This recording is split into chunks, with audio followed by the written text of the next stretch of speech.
Good morning, and welcome to your AI Daily Press morning podcast for July 17th, 2025. Firstly, in a landmark development, Germany and the UK have signed a treaty, marking a significant shift in EU-UK relations, nearly a decade after Britain's decision to leave the European Union. The agreement demonstrates a willingness to put aside past differences and work towards a more cooperative future, addressing defense cooperation, human trafficking, and smuggling. Secondly, Ukrainian President Volodymyr Zelensky has announced a major reshuffle of his government, appointing a new prime minister and defense minister. This move aims to revitalize Ukraine's economy and bolster its defense capabilities amidst the ongoing conflict with Russia. Lastly, Scotiabank economist Derek Holt has suggested that Canada should consider excluding U.S. companies from major infrastructure and defense projects as a response to the Trump administration's tariffs. This proposal comes amid escalating trade tensions between the two nations, with Canada seeking alternative arrangements to maintain its tight integration with the U.S. pile. These stories highlight the complex global landscape and the efforts of nations to navigate emerging threats and strengthen their relationships. We'll continue to monitor these developments and provide updates as more information becomes available. That's all for now. Thank you for tuning in to your AI Daily Press Morning Podcast. I'm Walter, and we'll see you again soon. Now, for the latest in social and cultural news, here is Barbara Waters. Thank you, Walter. Here's a brief summary of the top stories we're following. Firstly, we have an update on President Donald Trump's plan to cut $9 billion in funding for foreign aid and public broadcasting. The U.S. Senate has taken a step closer to approving the package, which has sparked intense debate over its potential impact on global health programs and rural communities.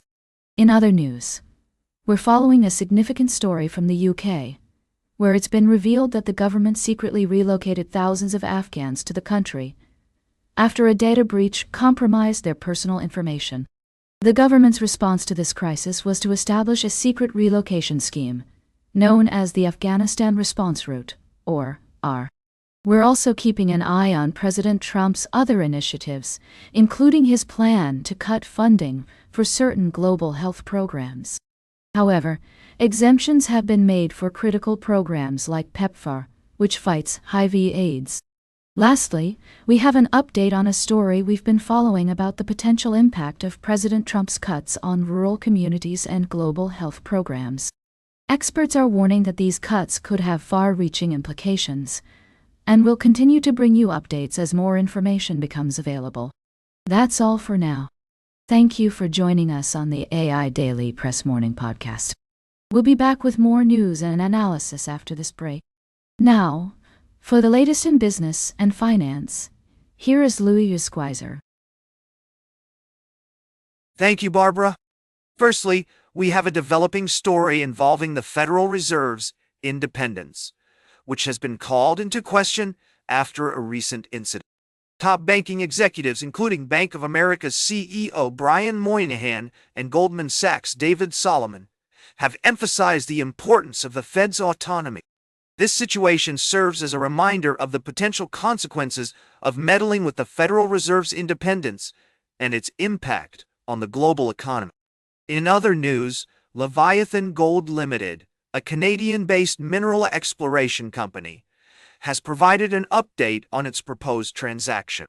The company is working to prepare necessary documentation, including technical reports and financial statements, to meet the conditions outlined by the TXEX Venture Exchange.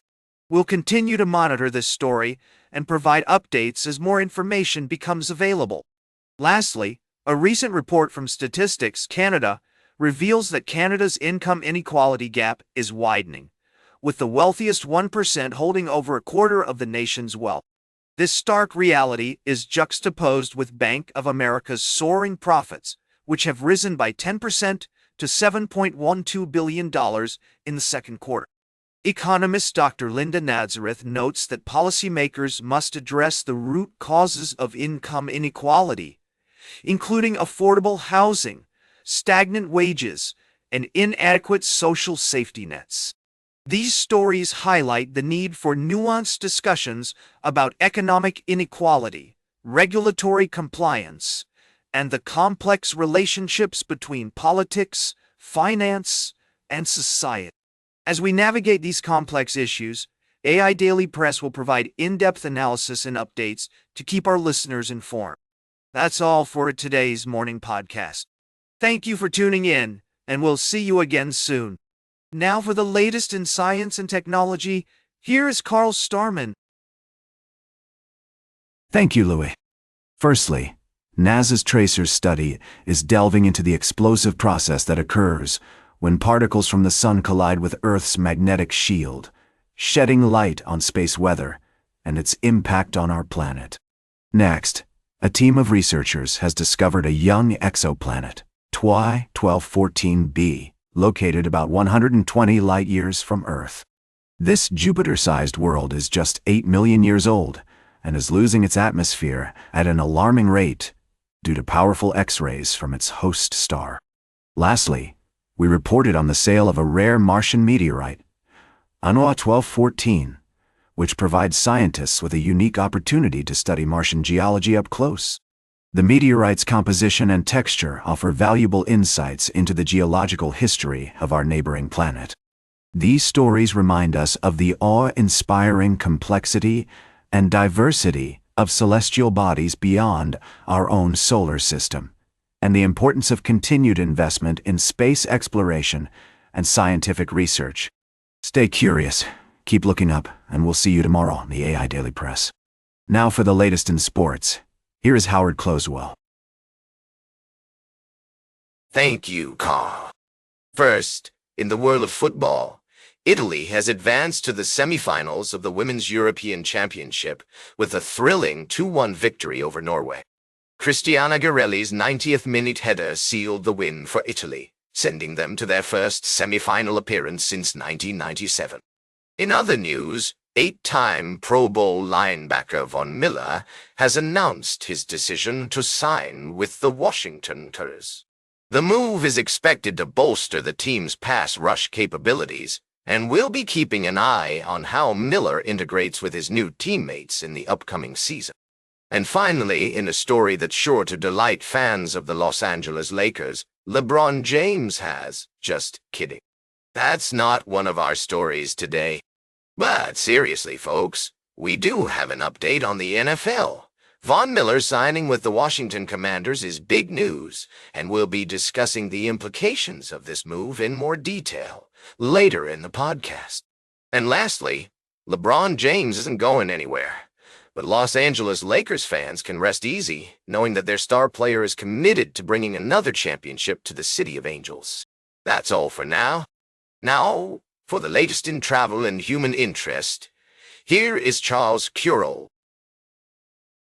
Thank you, Howard.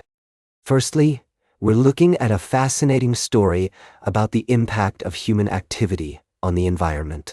Researchers have discovered that despite significant efforts to eradicate measles, the disease is still prevalent in several states, including Texas. The current outbreak serves as a stark reminder of the importance of maintaining high vaccination rates and addressing vaccine hesitancy. In other news, we're following a tragic story out of Quatteville, where a young girl was attacked and left with severe injuries. The community has come together to support the victim's family, with a local fundraiser organized by the Pentecostal Church.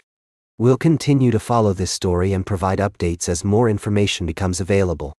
Lastly, we're exploring a thought-provoking topic that highlights the importance of community resilience. In our final article, we examine how small towns like Quatteville come together in times of crisis, showcasing the power of compassion, empathy, and kindness. These stories remind us of the complexities and challenges we face as a society, but also the strength and resilience that defines us as a community. We'll be diving deeper into these topics throughout the day, so now for the latest in fashion and entertainment, here is Joan Streams. Thank you, Charles. And 200 lists. Her song Messy is still going strong, while her collaborations with Bruno Mars and Alex Warren are also getting plenty of love. And if you're looking for something new to watch, I've got the inside scoop on Joaquin Phoenix's latest project, Eddington. The film reunites Phoenix with director Ari Aster, and let me tell you, it's a wild ride. With action, drama, and humor, this movie is sure to leave you talking long after the credits roll. So whether you're a music lover or a film buff, there's something for everyone in today's entertainment news. Stay fabulous and keep on watching. Or should I say, listening. That's all for now, folks. This is Joan, signing off. Now, for the latest in nature and environment, here's David Atenica. Thank you, Joan. Firstly, our report on snow leopards in Mongolia's Toast Mountains highlighted a remarkable achievement by researchers who successfully visited 2 dens and studied 5 cubs. This breakthrough provides crucial data for understanding snow leopard ecology and informs conservation decisions to secure their future. Secondly, we explored the critical need for conservation efforts in our world's oceans. A groundbreaking study identified key areas where marine megafauna converge, emphasizing the importance of expanding marine, protected areas and mitigating threats in high sea zones. Lastly, we delved into the fascinating world of ecology with a story on the tracking of snow leopard dens and the importance of den visits for conservation efforts. These stories remind us of the awe-inspiring beauty and complexity of our natural world, and the pressing need for collective action to protect it. We'll continue to follow these developments and bring you updates as more information becomes available. That's all for today's summary. Thank you for joining me on the AI Daily Press Morning Podcast. I'm David, and we'll see you again soon. And that completes our morning podcast for today. Thank you for listening. Until this evening, I'm David Atenica for AI Daily Press, the world's most unbiased news source.